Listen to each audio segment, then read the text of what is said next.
Un des plus grands empêchements que l'on rencontre dans la voie de la perfection est ce désir empressé et inquiet d'avancer, de posséder les vertus que l'on sent bien ne pas avoir. Le vrai moyen, au contraire, d'avancer solidement et à grands pas, c'est de patienter, de calmer et d'apaiser ses inquiétudes. Ne devancez pas votre guide de crainte de vous égarer et d'aller à côté du chemin qu'il vous trace, car alors, au lieu d'arriver sain et sauf, vous tomberiez dans un précipice. Ce guide, c'est l'Esprit Saint. Par votre travail et vos inquiétudes, par votre trouble et votre empressement, vous le devancez sous prétexte d'aller plus vite. Mais qu'arrive-t-il donc? Vous allez à côté du chemin, où le terrain est plus dur et plus raboteux. Et loin d'avancer, vous reculez. Au moins, vous savez que vous perdez votre temps. La grande occupation de votre âme doit être de modérer ses mouvements, d'acquérir une humble soumission et abandon entre les mains de Dieu. Il vous est permis, il vous est même bon d'avoir des désirs de votre avancement spirituel. Mais ces désirs doivent être calmes, humbles, soumis au bon plaisir de Dieu. Un pauvre qui demande l'aumône avec violence, impatiente et n'obtient rien. S'il la demande avec humiliation, douceur et affection, il touche les hommes à qui il demande. Les désirs trop violents viennent de la nature.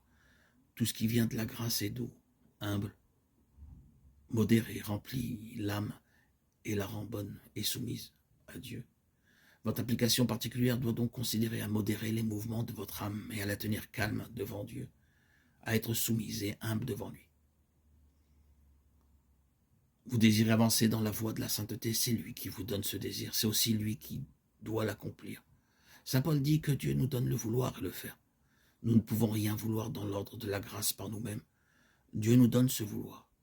Quand nous l'avons, nous ne pouvons pas en venir à l'exécution par nous. Dieu nous donne de le faire. Notre rôle à nous, c'est d'être fidèles, à suivre la conduite de Dieu, à le laisser faire en nous ce que bon lui semble. Nous tracasser, nous empresser pour exécuter ce qu'il nous inspire de bons désirs, c'est gâter l'œuvre de la grâce en nous, c'est reculer notre perfection. Ne cherchons pas à être parfaits tout de suite, accomplissons avec calme, avec une paisible fidélité ce qu'il demande de nous. S'il lui plaît de mener notre barque plus doucement que nous le désirons, soyons soumis à son divin bon plaisir. Soyez donc dociles et souples entre les mains de Dieu. Vous avez ce qu'il faut faire pour cela. Se tenir en paix et en tout repos. Ne s'inquiétez jamais et ne se troublez de rien. Vivre comme s'il n'existait pas d'avenir. Vivre pour Jésus dans le moment qu'on vit, l'instant présent, ici et maintenant. Ou plutôt vivre comme si l'on n'avait pas de vie en soi, mais laisser Jésus vivre à son aise en nous. Marcher ainsi en toutes circonstances et toutes rencontres, sans crainte et sans souci, comme cela convient aux enfants de Jésus.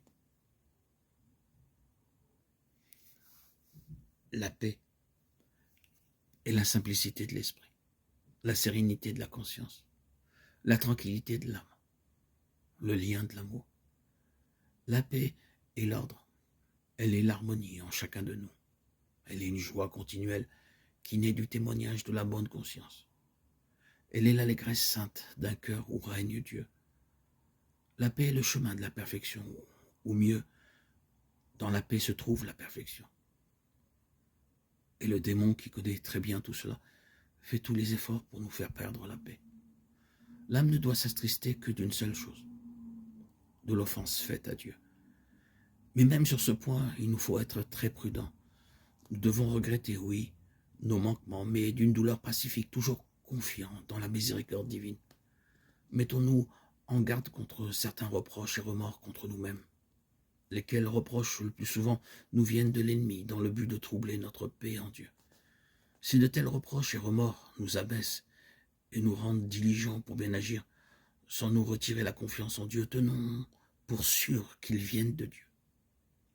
Mais s'ils nous confondent et nous rendent craintifs, méfiants, paresseux, lents à faire le bien, tenons pour certains qu'ils viennent du démon, et chassons-les donc, trouvant notre refuge dans la confiance en Dieu.